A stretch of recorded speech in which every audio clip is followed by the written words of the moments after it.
নমস্কার। Talks on self identity জি বাংলার এই অনুষ্ঠানে আপনাদের সকলকে আরও একবার আন্তরিক স্বাগত। প্রত্যেক সপ্তাহেই আমরা আসি এবং প্রজ্ঞানপুরুষ সসংবেদ্য সানুভবদেব শ্রী শ্রী বাবা ঠাকুর যে আলোয় আমাদের আলোকিত করেছেন, আমরা সেই আলোর খানিকটা অন্তরে গ্রহণ করার চেষ্টা করি। বাবা ঠাকুরের প্রবচনের মধ্যে এমন অনেক বিষয় থাকে যেটা শুনলে আমাদের কাছে খুব বিস্ময় জাগে, অবাক লাগে। আজকেও তুষার আমাদের মধ্যে রয়েছে। বাবা ঠাকুরের প্রবচনটিও নিশ্চয়ই আগে শুনবো, শুনে নিয়ে তারপর আমাদের বিষয়ের আলোচনায় আসছি। শুনি প্রবচনটি। সাধন ভোজন যারা করে তারা মনে করে আমরা শ্রেষ্ঠ, যারা সাধন ভোজন করে তাদের চিতে। এর ফলে হয় কি, সংসারে হয় একটা অশান্তি। বর্তমান যুগে এটা এত বেশি হয়ে চলছে যে বহু লোক এসেছে, তারা অভিযোগ করেছে যে আপনারা কী ধর্ম শিক্ষা দেন, বাড়িতে অশান্তিতে ভর্তি। কী হয়েছে? কয় দীক্ষা নিয়ে এসছে কোত্থেকে, আর এই নিয়ে আসছে, রাত দিন বাড়িতে এই হচ্ছে, এই চলবে না, ওই চলবে না, আর বাড়িতে সমস্ত সবার সঙ্গে দ্বন্দ্ব হয়ে চলছে। আমি সত্যি তো এটাকে কিন্তু ধর্ম বলে না, কিন্তু এই ধর্ম আমাদের ফেস করতে হচ্ছে সবাইকে। যারা দিচ্ছে তারা কিন্তু ভেবে দেখছে না যে আমি যে উপদেশটা দিলাম, এই উপদেশটা তার পক্ষে কতখানি কার্যকরী হবে, কতখানি সে সফল হবে, তার পক্ষে সম্ভব কি না, কোন পরিবেশে সে বাস করে, তার কি সংস্কার, তার পরিবেশের কয়জন মেম্বার, তাদের কি নেচার, কিছু জানা নাই। পেল একটা চাকরি পাচ্ছে, তাকে টেনে নিয়ে দীক্ষা দিয়ে দিচ্ছে। কিসের জন্য? তার নাম্বার অফ শিষ্য বানাতে হবে বেশি, তবে সে লোকের কাছে বলছে আমার এত লক্ষ শিষ্য। হ্যাঁ, সেই সবচেয়ে নাকি বড় গুরু। আমি বলি আমি জানি না, আমি গুরু শিষ্যের সংবাদ কিন্তু এইভাবে বলিনি।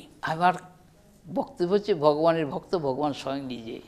ভগবানের মধ্যে দ্বিতীয় কেউ নাই যে কিনা ভগবানকে আলাদা করে জানবে। তাহলে ভগবান হয়ে যায় just like an object of knowledge. আত্মার কোনো প্রতিপক্ষ নাই, ডুপ্লিকেট নাই, তার সাবস্টিটিউট নাই, অল্টারনেটিভ নাই। কাজেই গড ইজ রিয়েলি গড, কিন্তু তার মধ্যে আমরা আবার সৃষ্টি আর সৃষ্টির বৈচিত্র্য নিয়ে এসে তাকে আলাদা করে দিচ্ছি। আবার বলছি গড, ঈশ্বর সৃষ্টি করেছেন, করে কোথায় আছেন? আর তিনি মহাশূন্যে স্বজ্ঞে আছেন। কোথায় সে স্বজ্ঞ? তা তো জানি না। হ্যাঁ, কী ধর্ম করে আমাদের! এই জন্য এই ধর্মকে অ্যাটাক করে বহু লোক সমালোচনা করেছে যে এ কী ধর্ম, একে আঘাত কম দেয়নি। দেখো, আমি কিন্তু সত্যি ধর্ম কিছু করি না, তোমরা বিশ্বাস করো। আমি শুধু আমি বোধেতে বাস করি, এর বেশি বলতে পারবো না। আমি সবাইকে বলি তুমি তো আমি বোধেই বাস করছো, তুমি জানো না, কারণ তুমি মানো না। মানলেও তুমিও জানবে আত্মা কোনো ক্রিয়াকলাপের অধীন নয়, আত্মার জন্য কোনো সাধন নাই। স্ববেদনে কা নিয়ম আদি অবস্থা। স্ববেদন মানে আত্মবোধের জন্য আবার কোন বোধের দরকার হবে? সূর্যকে দেখার জন্য হারিকেন নিয়ে গিয়ে দেখতে হবে যে সান, হ্যাঁ সূর্য উঠেছে কি উঠেনি, হোয়াট ইজ দিস? কাজে এর বক্তব্যটা সত্যি বর্তমানে মানুষের খুবই বহু রকম কথা শুনতে হয় সবার কাছে। যখন উত্তরটা দেওয়া হয় তারা আর দ্বিতীয়বার আসে না, বাইরে থেকেই সমালোচনা করে। তখন দেখো, আমি সমালোচনা শুনি, মানি, ওটাও আমি। কাজে আমার তো প্রতিবাদ করার কিছু নেই। কাকে প্রতিবাদ করব? অতি বড় নিকৃষ্ট সেটাও তো সেই চৈতন্যই, সেটা তো সেই আমি। যার জন্য বলছিলাম যে তোমরা যাকে সবচেয়ে নিকৃষ্ট বলছো, মানে worse than the worst, that really I am, and better than the best, that really I am. অনুরণিয়ান মহত মহিয়ান, সব কিছু জুড়িয়ে যাচ্ছে সেই আমি। সেই কোন আমি? যেই আমি শূন্য হয় না, যেই আমি ছাড়া আর কিছু দ্বিতীয় কিছু দেখে না, জানে না। যেই আমি শুধু আমিকেই মানে, এই আমিকেই জানে, আর কিছু জানার প্রয়োজন তার থাকে না। কিন্তু সেই আমি তোমাদের মধ্যে বসে আছে। That is very your true nature. But your false nature, which is identified falsely identified with your physical body, senses, mind, intellect, সে কিন্তু সবসময় সেপারেট এন্টিটিকে মেনটেন করতে চায়, সে তার ইন্ডিভিজুয়ালিটিকে মেনটেন করতে চায় এবং অপর ইন্ডিভিজুয়ালিটিকে তার জন্যে যতটুকু বিরোধিতা করা সেটুকু বিরোধিতা করবে সে অ্যাট টাইমস, সময় মতো। আবার যখন তার প্রয়োজন তখন হয়তো কাউকে তোয়াজ করবে, কাউকে প্রশংসা করবে, আবার কখন তা কাউর এগেনস্টে বলবে, কাউকে গালাগালি দেবে, কাউকে দরকার হলে আঘাত করবে। এটি হচ্ছে এই সেন্স অফ ইন্ডিভিজুয়ালিটি, অর্থাৎ এই পৃথক যে অহংকার, এই অহংকারের এটি হচ্ছে ক্যারেক্টারিস্টিক। কাজেই অহংটাকে আর অহংকারের সঙ্গে মানুষ গুলিয়ে ফেলে। অহং আর অহংকার এক কথা নয়। শূন্য কুম্ভ আর কুম্ভ শূন্য, সেরকম অহংকার শূন্য আর শূন্য অহংকার অর্থটা কি দাঁড়ায়? শূন্য অশূন্য যেখানে শূন্য, শূন্য অশূন্য যেখানে শূন্য, সেইখানে আমি নিত্যপূর্ণ। খুব আনকনভেনশনাল এই ভাবনাগুলো, যে কারণে আমাদের ওই খটকা বলুন খটকা, এটা দ্বিধা বলুন দ্বিধা, এটা এসে যেতেই পারে। কিন্তু এটা ঠিক একটু তলিয়ে ভাবলে বা বিষয়টা নিয়ে আলোচনা করলে এটা বুঝতে পারি আলটিমেটলি কিন্তু সেটাই সত্য, সেটাই পারফেক্ট। এই উপলব্ধিটা একটু পরে আসে, এবং যাতে আমাদের উপলব্ধিটা সত্য অনুসারী হয় তার জন্যই কিন্তু আমাদের এই আলোচনা। তো স্যার, এই যে বাবা ঠাকুর ভাষণের মধ্যে বলেন যে ভগবানের ভক্ত ভগবান স্বয়ং নিজে, বলছেন ভগবানের মধ্যে দ্বিতীয় কেউ নেই যে কিনা ভগবানকে আলাদা করে জানাবে। কি সাংঘাতিক কথা! তাহলে ভগবান হয়ে যাচ্ছেন just like an object of knowledge. এবং ওই কথাটাই আবার আসছে যে আত্মার কোনো ডুপ্লিকেট নেই, কোনো সাবস্টিটিউট নেই, কোনো অল্টারনেটিভ নেই, মানে প্রতিপক্ষ বলে আর কেউ নেই। তুমি এই কথাগুলো নিয়ে এর আগেও আমাদের বলেছো, তো আজকেও কথা প্রসঙ্গে যখন এলো আরেকটু বিশদ করে বলো। এক অখণ্ড বোধময় যে সত্তা, তারই নাম হলো গুরু ইষ্ট ভগবান। এখন অখণ্ডকে ভক্তি করবে কে, জানবে কে, দেখবে কে, পাবে কে? অখণ্ডের মধ্যে তো এক অখণ্ডই আছে। অখণ্ড মানেই তো দ্বিতীয় আর কেউ নেই। সুতরাং কে কাকে ভক্তি করবে? তাই বাবা ঠাকুর বলেন যে ভগবানের ভক্ত ভগবান নিজেই স্বয়ং। তিনি ভক্তবেশে নিজেকে প্রকাশ করছেন, প্রকাশ করে নিজেকে নিজে ভালোবাসছেন, এবার নিজের সাথে নিজেই প্রেম বিনিময় করে নিজের সাথে নিজের মধ্যে নিজেই তিনি মিশে যাচ্ছেন। এখানে দ্বিতীয় কেউ নেই, সবটাই তার সেম সাইড গেম। ওই তার ওই কথা যে শিষ্য বলে কেউ নেই, তিনি নিজেই বলেন, নিজেই শোনেন। সুতরাং এখানে তিনি নিজেই ভক্ত, নিজেই ভক্তি, নিজেই ভগবান, নিজেই বক্তা, নিজেই শ্রোতা। নিজেই শ্রোতা। তিনি জ্ঞাতা জ্ঞেয় জ্ঞান, শ্রোতা শ্রুতি শ্রবণ, সবই তিনি নিজেই। তার মধ্যে তিনি অতিরিক্ত দ্বিতীয় কেউ নেই। ভগবানের ভক্ত ভগবানই স্বয়ং। বাবাটা বলেন আমির ভক্ত আমি স্বয়ং, আত্মার ভক্ত আত্মাই স্বয়ং, ব্রহ্মের ভক্ত ব্রহ্মই স্বয়ং। তো ব্রহ্মকে ব্রহ্ম অতিরিক্ত কেউ জানে না, আমিকে আমি অতিরিক্ত কিছু জানে না। আমি অতিরিক্ত যেটা বলে যখন কেউ নিজেকে মনে করছে আমি অতিরিক্ত, নিজ অতিরিক্ত, আত্মা অতিরিক্ত, ব্রহ্ম অতিরিক্ত বলে যখন কেউ নিজেকে মনে করছে, তখন সে ব্রহ্মকে বিস্তৃত হয়েছে। ব্রহ্মকে বিস্তৃত হয়েই তো আমরা জীবদ্দশা প্রাপ্ত হয়েছি। এখন জীবদ্দশায় যে প্রাপ্ত হয়েছি, তাহলে আমাকে আবার সেই শিবত্ব প্রাপ্তি হতে গেলে বা সেই ব্রহ্মত্ব প্রাপ্তি হতে গেলে তাহলে আমি কী করতে হবে? আমাকে নিজেকে সে অখণ্ড ভাবতে হবে। আমি যদি নিজেকে তার ভক্ত বলি, তাহলে আমি তো ভগবান হলাম না, তাহলে তো আমি সে ভগবানের থেকে আলাদাই রয়ে গেলাম। মানে অর্থাৎ আমার জীবত্ব রয়ে গেল। একটা জীব নিজেকে ভক্ত মনে করছে, তাই তো? কিন্তু আমাকে তো জীবত্বের গণ্ডিটাকে ছাড়াতে হবে। জীবত্বের গণ্ডিটাই তো, অর্থাৎ নিজেকে জীব বলে ভাবাটাই তো হলো আমার একটা বন্ধন, একটা বন্ধন। তাহলে আমি যদি একটা বিচ্ছেদ আলাদা করে রাখছি, হ্যাঁ, তাহলে এই বন্ধন থেকে যদি আমি ঊর্ধ্বে উঠতে চাই, তাহলে তো নিজেকে জীব ভাবলে চলবে না। নিজেকে জীব ভাবলে নিজেকে যদি আমি ভক্ত ভাবি তাহলে জীব ভাবছি, নিজেকে যদি আমি জ্ঞানী ভাবি তাহলে তো সে নিজেকে আমি জীবই ভাবছি, মানে তার থেকে আলাদা আমি যদি ভাবি। নিজেকে যদি আমি যোগী ভাবি তাহলে তো আমি তার থেকে আলাদা। আমি তো সেই আছি, আমি তো সেই। তাহলে এই বোধটা তো আমি কখন যাব? তাহলে আমাকে এই বোধের চর্চা করতে হবে। মানে আমি তাকে বলবো অখণ্ড, আবার তাঁরই মাঝে একটা অন্য কিছুর কল্পনা করব, তাহলে তো সেটাকেই খণ্ডন করা হয়ে গেল। খণ্ডন করা হয়ে গেল। এই দিকটাকে বাবা ঠাকুর একটু নজর দিতে বলছে আর কি। যদি আমি অখণ্ডকে স্বীকার করি, যদি মানি যে হ্যাঁ বাবা ঠাকুর যে অখণ্ডের কথা বলছেন এটাকে যদি আমি স্বীকার করি, তাহলে তো অখণ্ডের মধ্যে আমি আলাদা করে অন্য কোনো কিছুর অস্তিত্ব স্বীকার করতে পারবো না। তাহলে তো ফাউল গেম হয়ে গেল। তাহলে তো আমি লাল কার্ড দেখে মাঠের বাইরে চলে যেতে হবে। হ্যাঁ, তাহলে ফাউল গেম খেললে তো হবে না। যদি আমি অখণ্ডকে স্বীকারই করি, নিজের তার থেকে কোনো আলাদা অস্তিত্ব আমি কী করে স্বীকার করব? নিজেকে আমি ভক্ত, জ্ঞানী, যোগী বা অমুক চন্দ্র অমুক, বা নিজেকে গৃহী বা নিজেকে সন্ন্যাসী, আমি কোনোটাই তো আমি নিজেকে বলতে পারবো না, কিছুই বলতে পারবো না। এক অখণ্ড সে আত্মা আছে, তো আত্মাই আছে, ব্যাস, তার মধ্যে আর দ্বিতীয় কিছুই নেই। এটাই আশেপাশে। সেখানে আমিও ব্রহ্ম, তুমিও ব্রহ্ম, সেও ব্রহ্ম, যা কিছু আছে সব ব্রহ্ম, ব্যাস অনুভূতির মধ্যে আমি বিরাজ করব।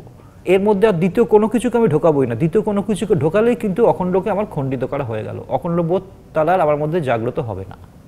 তুমি একটু ভয় পাইয়ে দিলে, এই যে বললে যে আমি ফাউল গেম করলাম, মানে ফাউল করলাম, এমন ফাউল করলাম লাল কার্ড দেখে বাইরে চলে গেলাম, সে তো ভারী মানে বিপর্যয়ের কথা। তাহলে তো এই যে বিশ্বলীলায় তার সঙ্গে থাকার যে আনন্দ, তার যে আস্বাদন, আমি তো সেটা থেকেও তাহলে নিজেকে বঞ্চিত করব, সেই স্বাদও তো পাবো না।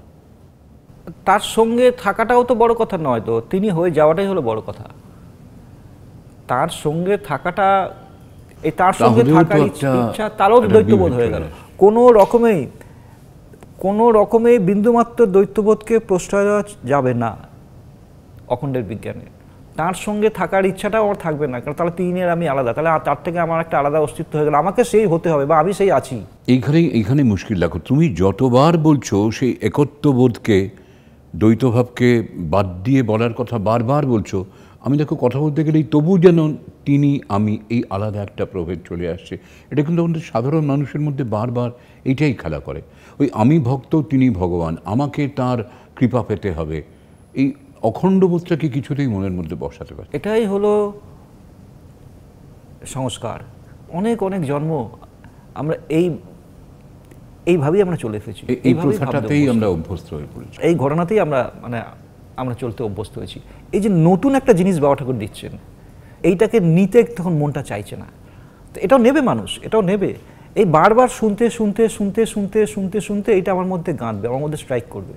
এবং এটা তো সত্যি যে আমাদের গতানুগতিক যে ধারণা ধর্ম সম্পর্কে, গুরু শিষ্য সম্পর্কে, ভক্ত ভগবান সম্পর্কে, তার ধারণাগুলোকে আমূল পাল্টে দিয়ে সম্পূর্ণ অভিনব একটা নতুনত্ব তিনি আনলেন, কিন্তু সেটা অবিশ্বাস্য নয় এবং সেটা হতে পারে না এমন কথা জোর করে বলতে পারবে না, বরং তিনি নিজে যুক্তি দিয়ে বারবার দেখিয়ে দিচ্ছেন, দেখো এইটাই কিন্তু সার সত্য, এইটাই আসল, এটাই পারফেক্ট। আদ্যান্ত মৌলিক পুরুষ তিনি, তার আচার আচরণ, তার কথা সব কিছুই মৌলিক, কোনোটাই গতানুগতিক ধারায় নয়।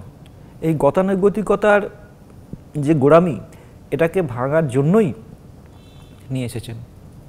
তিনি বলছেন এই গতানুগতিকতা দিয়ে মানুষ একটা জায়গাতে বদ্ধ হয়ে পড়ছে, এই দীক্ষা নিচ্ছে মানুষ।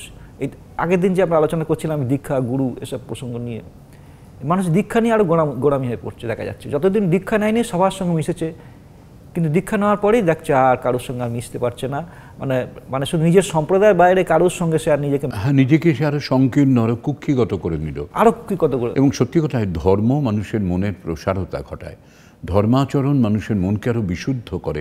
কিন্তু আমি যদি দীক্ষা নিয়ে একটা বিশেষ ধর্ম আচরণ করব ঠিক করে, আর অন্যান্য মানুষদের থেকে নিজেকে বিচ্ছিন্ন করে নিই, তাহলে তো মানে আমি যদি উদারভাবে মনের প্রসারতা নিয়ে মিশতেই না পারলাম এই জগৎ সংসারে, তাহলে তো এই জগতের আনন্দযজ্ঞে আমার আমন্ত্রণটা ব্যর্থ হয়ে গেল। অবশ্যই, কারণ সবার সাথে আমার যে আপন বোধের রিলেশনটা, সেটাকেই তো আমাকে আবিষ্কার করতে হবে। সবাইকে আপন বোধে মানতে না পারলে তাহলে তো আমি সে গণ্ডির মধ্যেই রয়ে গেলাম, তাহলে তো আমি আরও দিন দিন সংকীর্ণ হয়ে গেলাম। তো এইটা থেকে ভেঙে আমাকে বেরিয়ে আসতে হবে। তাই তো বলছি যে দীক্ষা নিয়ে যদি আমার গোড়ামি আরও বেরিয়ে গেল, তাহলে সেই দীক্ষার কী মূল্য আছে? আমাকে তো অন্তরের প্রসারতা ঘটাবে, সবাইকে আমি আপন বোধে গ্রহণ করতে পারবো, সবার সাথে মিশতে পারবো, সবার সাথে যে আমার অভেদ বোধের যে রিলেশান, সেই রিলেশানটা আমি যখন আবিষ্কার করতে পারবো, তখনই তো আমি মুক্ত হয়ে গেলাম। সবার সাথে সবাইকে নিয়ে যে আমি যে এক অখণ্ড এক আমার পরিচয়, এই পরিচয়টাকে আগের দিন বলেছিলাম না, পরিচয় কথাটা তাৎপর্য সম্বন্ধে বলেছিলাম না আমি একদিন, যে পরিচয় মানে বাবা ঠাকুর বলছেন পরিযুক্ত চয়, পরিমাণ হলো শ্রেষ্ঠ, শ্রেষ্ঠকে চয়ন করাই হলো পরিচয়। শ্রেষ্ঠ বস্তু কোনটা? সেই অখণ্ড ব্রহ্ম ভূমা, সেই তিনি হলো শ্রেষ্ঠ। সে ভূমাকে বরণ করতে হবে আমাকে, কিভাবে না সব কিছুকে এক বোধে, অখণ্ড বোধে গ্রহণ করে, তাহলে সে আমার ভূমা বোধের অনুভূতি আমার মধ্যে জেগে উঠবে। বর্তমানে দীক্ষা তো এই অনুভূতি জাগাতে সাহায্য করছে না, সেখানকার যে শিক্ষা, সেই শিক্ষাতে তো আমাকে আরও গোড়ামি করে তুলছে। আমি তো পরিবারের সবার সাথে মিশতে পারছি না, সেখানে অন্য নিজের সম্প্রদায়ের বাইরে কারোর সাথে মিশতে পারছি না, তাহলে এটা কি শিক্ষা হচ্ছে? না, তাহলে তো আমি কখনোই, এটা আমরা সত্যি মনে হচ্ছে যে আমি ভক্ত হতে চাই, আমি ভক্তি করতে চাই, ভক্তি লাভ করতে চাই, এসব কথা তো বলা একেবারেই চলবে না। ভক্তিটা কোনো লাভ করা জিনিস না, জ্ঞানটা কোনো লাভ করা জিনিস না। ভক্তি প্রেম এগুলো সব সবার অন্তরই আছে, শুধু আবরণটাকে সরিয়ে দিতে হবে। নতুন করে যা পাওয়া যায় সেটা আবার হারিয়ে যায়, এগুলো কোনো নতুন করে পাওয়ার জিনিস না। জ্ঞান ভক্তি সব অন্তরই আছে, নিজের স্বরূপটাই হলো সে প্রেম স্বরূপ, সে জ্ঞান স্বরূপ, জ্ঞান স্বরূপ সে নিজেই। শুধু আবরণটা যদি সরে যায়, চিত্তটা আমাদের অশুদ্ধ, শুধু চিত্তের ময়লাটা সরে গেলেই ভেতরে স্মৃতি স্বয়ং প্রকাশ হবে, আমার স্বরূপটা প্রকাশিত হয়ে পড়বে। নতুন করে লাভ করার কিছু নয়। অখণ্ডকে যদি মনে প্রাণে গ্রহণ করতে না পারি, আমার শশীমত্ব কোনোদিনই ঘুচবে না এবং কিছুতেই অন্ত হবে না আমার দুঃখ, জ্বালা, যন্ত্রণা, রোগ ব্যাধি, অশান্তি, নিগ্রহ, দুর্গ্রহ, এগুলো চলতেই থাকবে। এগুলো চলতেই থাকবে, কারণ এগুলো খণ্ডবোধের মধ্যে আছে। খণ্ডবোধে চলছি বলেই আমার মধ্যে এইগুলো বারবার আমার মধ্যে এগুলো আসছে।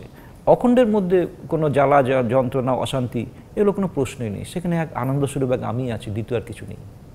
আচ্ছা, একটা ওই প্রবচনের একটা কথাতেই বলছেন যে গড ইজ রিয়েলি গড, কিন্তু তার মধ্যে আমরা ওই সৃষ্টির বৈচিত্র্য নিয়ে এসে তাকে আলাদা করে দেখছি। আবার বলছি যে গড বা ঈশ্বর সৃষ্টি করেছেন, সৃষ্টি করে গড কোথায় আছেন? আমরা বলি ওপরের দিকে চোখ তুলে বলি তিনি স্বর্গে আছেন। এই যে কনসেপ্টটা, মানে এরকমই তো ধারণা আমাদের, এরকম তো বলি আমরা, স্বর্গটা কোথায়? বারবার আমরা তো একই কথা বলছি, অনেকে হয়তো বলবে যে বারবার একই কথা রিপিট হয়ে যাচ্ছে, কিন্তু মানুষ বুঝতে পারছে না বলেই তো বারবার সেই একই কথাগুলো, প্রশ্নগুলো আসছে, আবার সেই একই কথা দিয়ে উত্তরটা দিতে হচ্ছে। কিছু তো করার নেই, কারণ এই জিনিসটা মানুষের মধ্যে গাঁজছে না। বারবার বলছি যে গড বা ঈশ্বর হলো সেই অখণ্ড পূর্ণ সর্বব্যাপী। তা যিনি অখণ্ড পূর্ণ সর্বব্যাপী, তার মধ্যে ফাঁকা জায়গাটা কোথায় যে তিনি কিছু সৃষ্টি করবেন? ধরুন আপনি একটা বিল্ডিং তৈরি করবেন, তো বিল্ডিং তৈরি করতে গেলে তো একটা ফাঁকা জায়গা দরকার যেখানে আপনি বিল্ডিংটা তৈরি করবেন। হ্যাঁ, সবার আগে জমিটা না পেলে কোথায় উঠবে সেটা। তো হচ্ছে ফাঁকা জায়গাটাই যদি না থাকে, সর্বত্রই যদি তিনি পরিপূর্ণ হয়ে থাকেন, তাহলে যেন সৃষ্টিটা তিনি করবেন কোথায়? মানে ঈশ্বর সর্বত্র বিরাজমান, এই কথা বলছি, আবার আবার আবার সৃষ্টিটাকেও স্বীকার করছি, দুটো তো একসাথে হবে না। তো যদি সর্বত্র বিরাজমান বলি, তাহলে তার মধ্যে কোনো ফাঁকা জায়গা নেই, আর ফাঁকা জায়গা না থাকলে সেখানে তিনি সৃষ্টিটা করবেন কোথায়? তাহলে সৃষ্টিটা কি হলো দাঁড়ালো? সৃষ্টিটা হলো তিনি নিজেকেই নানানভাবে অভিব্যক্ত করছেন, এটাই হলো সৃষ্টি। তিনি নিজেকেই নানাভাবে তিনি কল্পনা করছেন, নিজেকেই নানাভাবে তিনি মেলে ধরছেন, কল্পনা এবং সবটার মধ্যে তিনি নিজেই আছেন। তা মেলে যে ধরছে, তিনি তো মেলে ধরছেন, তিনি মেলে ধরছেন নানানভাবে নিজেকে, একটা নানাভাবে তিনি মুখোশ পড়ছেন, ধরুন তিনি মেলে ধরছেন, একটা অভিনয় করছেন, তা সেখানে তাকে থাকতে হচ্ছে। তো মেলে তো ধরছেন তিনি নিজেকে, তার সবটার মধ্যে তো তিনিই রয়েছেন। আপনি যখন অভিনয় করছেন, নানানভাবে নিজেকে মেলে ধরছেন, মেলে ধরার মধ্যে আপনি যখন নিজেকে মেলে ধরছেন, তা আপনাকেই তো থাকতে হচ্ছে সেখানে। হ্যাঁ, আমি না থাকলে সেটা হচ্ছে, সেটা কে মেলে ধরছে? আপনি তো মেলে ধরছেন, তাহলে সব কিছুর মধ্যে তিনি আছেন। এখন দুরকমভাবে বলা যায়, এই মেলে ধরাটা সত্য নয়, অভিনয়টা সত্য নয়, অভিনেতা সত্য, এভাবে বলা যায়। কারণ মেলে ধরাটা তো একটা কল্পনা, একটা পোস্ট করা, সঙ্গে ওটা সত্য নয়, অভিনয় সত্য নয়, অভিনেতা সত্য, এভাবে বলা যায়। আবার এভাবে বলা যায় মেলে তো ধরছেন তিনি, তাহলে মেলে ধরাটাও তিনি, আর যিনি মেলে ধরছেন তিনি, অর্থাৎ জ্ঞাতা জ্ঞেয় জ্ঞান সবই তিনি, দশটা দৃশ্য দর্শন সবই তিনি, ষষ্ঠা সৃষ্টি সবই তিনি, এভাবেও বলা যায়। কারণ সেটাও তিনি, অভিনয়টাও তিনি, অভিনেতাও তিনি, দুটো এভাবে বলা যায়, কারণ সবই তো এক তিনি। আবার মেলে ধরাটা সত্য নয়, এক অখণ্ড আত্মাই আছে, এটাও সত্য। দু রকমভাবেই জিনিসটাকে নেওয়া যায়।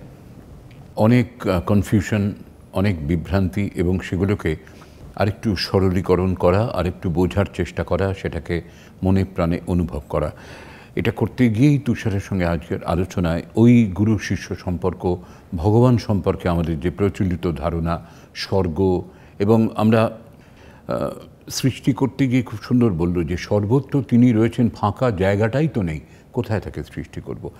এইগুলো শুনতে শুনতে অনেকটা আমাদের কাছে ব্যাপারটা সহজ হলো, সরল হলো নিশ্চয়ই। আজকে কিন্তু সময় একেবারেই শেষ, এবং আমরা কি করব, নিজেকে এবং সবাইকে ঈশ্বর আত্মারূপেই আমরা ভাবব, অন্যভাবে ভাবব না, এটাই আমাদের শিক্ষা। সকলে ভালো থাকবেন, ভালোভাবে রাখবেন সবাইকে। আজকেও আমরা অনুষ্ঠান শেষ করব সুন্দর একটি ভজন শুনতে শুনতে। আবার দেখা হবে আমাদের সামনের সপ্তাহে। ভালো থাকবেন। নমস্কার। अखंड भूमादेव नित्याद्वैत पूर्ण स्वयं अखंड भूमादेव नित्याद्वैत पूर्ण स्वयं सर्वसम उपादान विशुद्ध प्रज्ञान सर्वसम उपादान विशुद्ध अखंड भूमादेव नित्याद्वैत पूर्ण